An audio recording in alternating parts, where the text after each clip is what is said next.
Hello, everyone, and welcome back to English Pod. My name is Marco. And my name is Catherine, and today we have an upper intermediate level lesson all about money. That's right. We are going to be talking about money, but most importantly, we need to start saving money. We need to spend less. Exactly. So in order to control spending, today we're talking about budgeting. So let's take a look at this very important word in today's vocabulary preview. Vocabulary preview. All right. So as you mentioned, budgeting is, what is to budget? To budget, that's the verb. So budgeting is deciding how to spend your money, okay? So that means that we prepare a plan for how to spend money. All right, so that can be a noun and a verb. A budget is the plan on how you're going to spend money, and to budget is to execute this plan. Exactly. So today we're budgeting a family's spending. We're trying to control how much this family will spend in the future. All right, very good. So why don't we listen to this dialogue for the first time?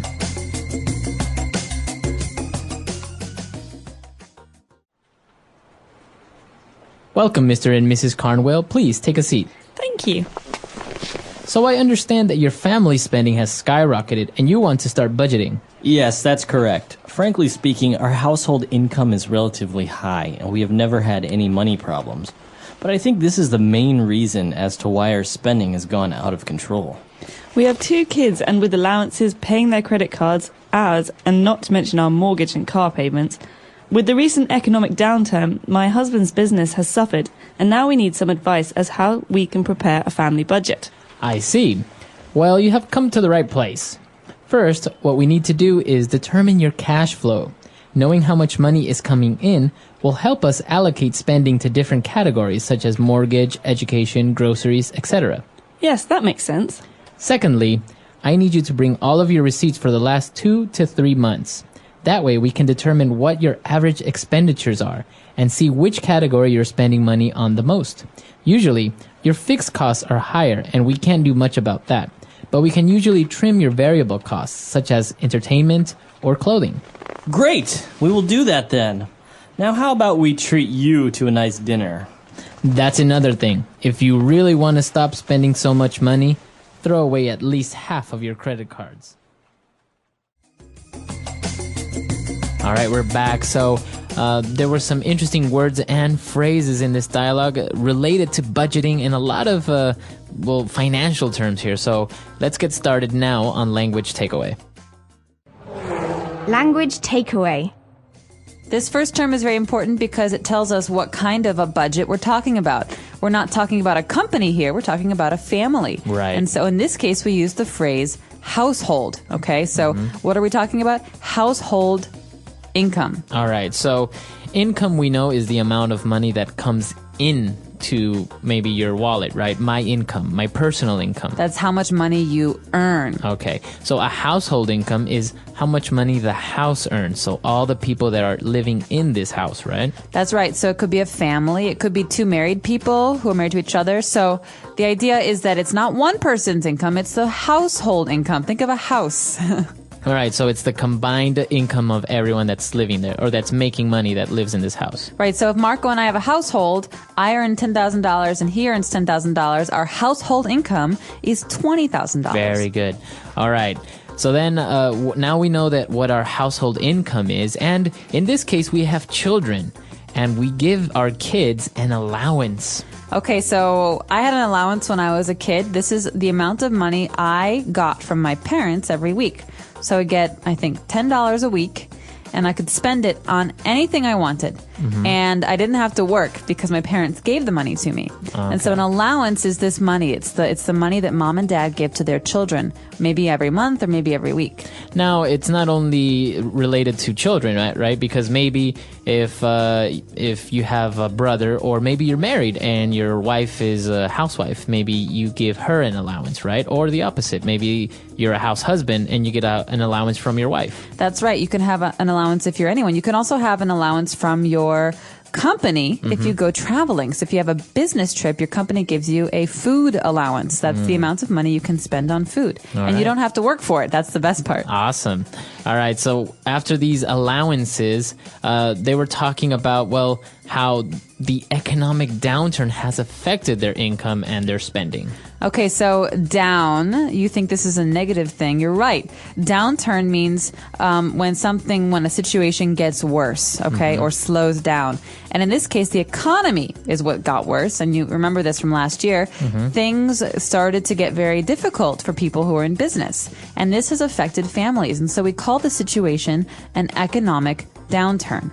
Now, the opposite would maybe an economic boom. That's right. A boom is when things are going well. That means people are earning more money. There are more jobs. All right, very good. And now moving on, as they were talking about budgeting, they mentioned this very important word, very technical, is to allocate money into different areas. That's right, or allocate spending. This is a verb, to allocate. That means to decide where the money will go. Okay, so as the mother in a family, I will allocate 10% of the money to the children's allowances. That's a lot. 50% to the mortgage, 20% to the car. Okay. Car repairs. So you're allocating your spending. That's right. I'm deciding where to spend the money. Okay. And well, talking about spending, we have this word expenditures. Expenditures. And so this is a really important word if you're in business as well, because we consider expenditures when we're talking about how much a company earns. Expenditures are things that we spend money on. So remember that word expenditures, spend. Okay, so an expenditure. And this is a noun, and usually it's in the plural, expenditures. Exactly, expenditures. So we have many expenditures at my house. Among them, we have the car, the rent, healthcare, things like that. Okay, perfect. So really good phrases there, really good vocabulary items. Why don't we move on now to Fluency Builder? Fluency Builder. We've got some very fun phrases today, Marco, in Fluency Builder. This first one is a very common phrase that we hear in songs and movies. To skyrocket. All right. What is skyrocket? Well, you think about a rocket, that's a ship that goes to space. To skyrocket means to go up really high, really fast. Okay. The price of gas has skyrocketed. So I remember when I was a kid, gas used to be 98 cents a gallon. Wow, really? And in the 2000s, the price skyrocketed, and it ended up being like $4 a gallon. Yeah, it was really expensive. All right, so this is also, you can talk about sales have skyrocketed, or the price of petroleum has skyrocketed. So it could be a good thing or a bad thing depending on what you're talking about. All right. And now moving on, they said that their spending was out of control. Yeah, so this family doesn't seem to understand how to budget. They spend on everything. And so the accountant says that your spending is out of control. That means that you're spending too much. There's no order to the way that you're spending. And we actually have a previous lesson called Out of Control Spending, that we also touched this topic of what we talk about out of control. Something is out of control. A person can be out of control. Like a child. This child is out of control. He never stops screaming and hitting people. All right. And our last phrase for today, the accountant says, well, you've come to the right place. Okay, this is the accountant bragging. He's saying, well, I can fix your problems. I can help you. You've come to the right place.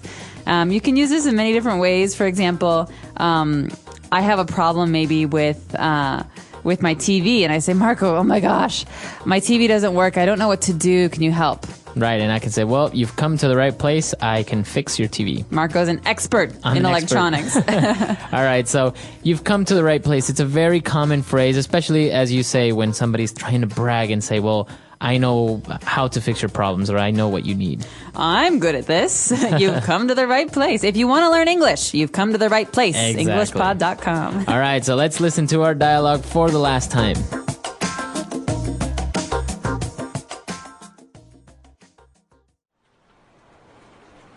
Welcome, Mr. and Mrs. Carnwell. Please take a seat. Thank you. So I understand that your family spending has skyrocketed and you want to start budgeting. Yes, that's correct. Frankly speaking, our household income is relatively high, and we have never had any money problems. But I think this is the main reason as to why our spending has gone out of control. We have 2 kids, and with allowances, paying their credit cards, ours, and not to mention our mortgage and car payments, with the recent economic downturn, my husband's business has suffered, and now we need some advice as how we can prepare a family budget. I see. Well, you have come to the right place. First, what we need to do is determine your cash flow. Knowing how much money is coming in will help us allocate spending to different categories such as mortgage, education, groceries, etc. Yes, that makes sense. Secondly, I need you to bring all of your receipts for the last 2 to 3 months. That way we can determine what your average expenditures are and see which category you're spending money on the most. Usually, your fixed costs are higher and we can't do much about that, but we can usually trim your variable costs such as entertainment or clothing. Great! We will do that then. Now how about we treat you to a nice dinner? That's another thing. If you really want to stop spending so much money, throw away at least half of your credit cards.